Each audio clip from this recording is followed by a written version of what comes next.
Guys আজকে যে খেলা দেখতে এসে এতটা সমস্যায় পড়তে হবে আমি তো কখনোই ভাবিনি। তো বন্ধুরা বিষয়টা আমি তোমাদের প্রথম থেকে বলি। আজকে আমি আর ভাই চলে যাচ্ছিলাম ঠ্যাঙ্গাপাড়া খেলা দেখতে।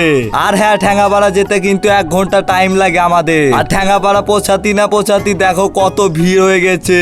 আর খেলা সামনে এসে দেখি যে একদম অনেক লোকজন, পুরো অস্থির ব্যাপার। তারপরে তো ঠ্যাঙ্গাপাড়া বাঁধনের বন্ধু ছিল, আর আমার তো মামা ছিল, ভাই ছিল। তারপরে তো খেলার সামনে এসে তো একটু খেলা দেখতে লাগিচ্ছিলাম। আর দেখো খেলা কিন্তু পুরো হাড্ডাহাড্ডি খেলা হচ্ছে।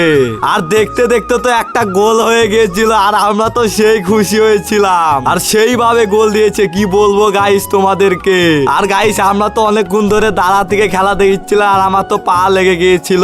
তাই জন্য তো আমি মাঠের ভিতরে চলে আসছিলাম। আর এখানে তো এক সাইডে বসে থেকে আবার খেলা দেখতে লাগিচ্ছিলাম। আর এখানে তো বিদেশি প্লেয়ার গুলো দেখে তো আমার পুরো সেই লাগিচ্ছিল। আর হ্যাঁ গাইস আমরা কিন্তু সারা রাত খেলা দেখেছিলাম। আর কে কাপ নিল না নিলাম সব ভিডিও দেখাবো নেক্সট একটা মিনি ব্লগে। তো তোমরা বেশি দেরি না করে চ্যানেলটা সাবস্ক্রাইব করে রেখে দাও।